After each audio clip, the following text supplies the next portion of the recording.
रविवार को सपा मुखिया अखिलेश यादव ने एक प्रेस वार्ता की, जिसमें उन्होंने कहा कि विकलांगों और जो सरकारी दुकान बनती है, जिस तरह समाजवादी सरकार में दुकानें बनाई गई थी, किसान बाजार बनाए गए थे, जगह जगह बाजारों को बड़े रूप में बनाया गया था।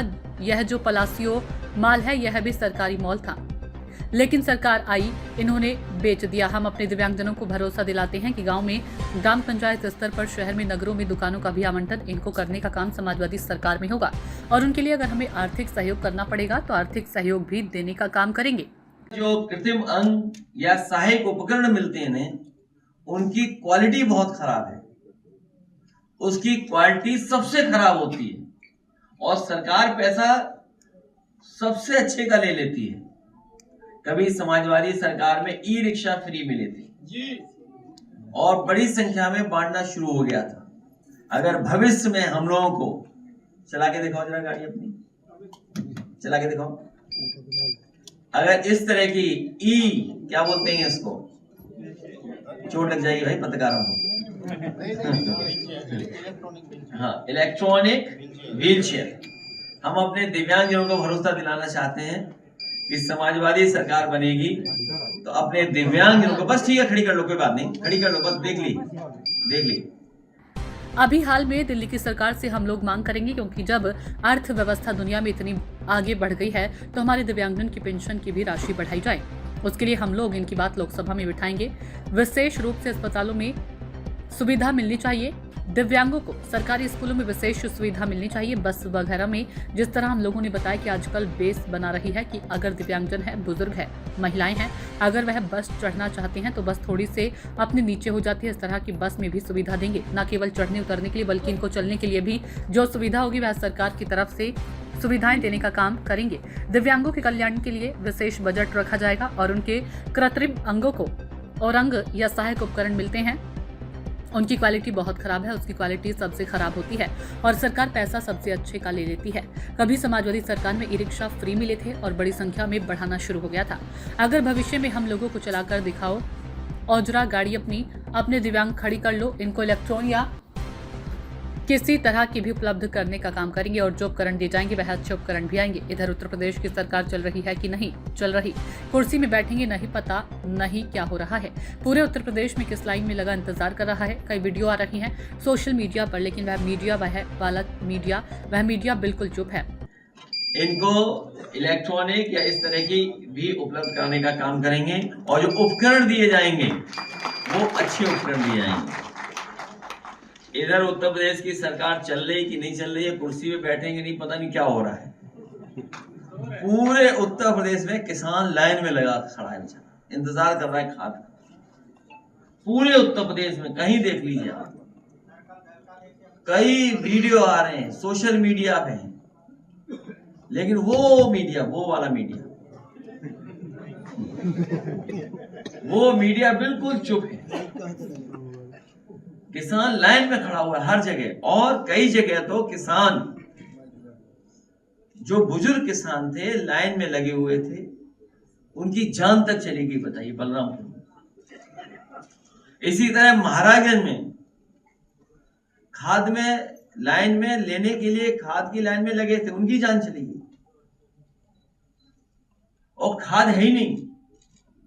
आज का सरकार ये बताए कि खाद कहां है, और वो अखबार कह रहा है कि सरकार का पक्ष छाप देता है कि खाद हर जगह है।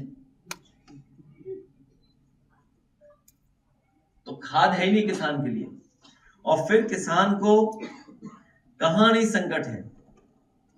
बिजनौर में बड़ी संख्या में जब मैं लीडर ऑपोजिशन था हाउस में, तब भी उठाया था, वहां के विधायकगण ने उठाया था कि अक्सर गुलदार शिकार बना रहा है। किसान लाइन में खड़ा हुआ हर जगह, और कई जगह तो किसान, जो बुजुर्ग किसान थे, लाइन में लगे हुए, खाद लेने की लाइन में लगे थे, उनकी जान चली कहाँ है। और वह अखबार कह रहा है कि सरकार का पक्ष देता है कि खाद हर जगह है, तो खाद है नहीं किसके लिए और फिर किसको कहानी संकट है। बिजनौर में बड़ी संख्या में जब मैं लीडर कन्वेंशन था हाउस में, तब भी उठाया था।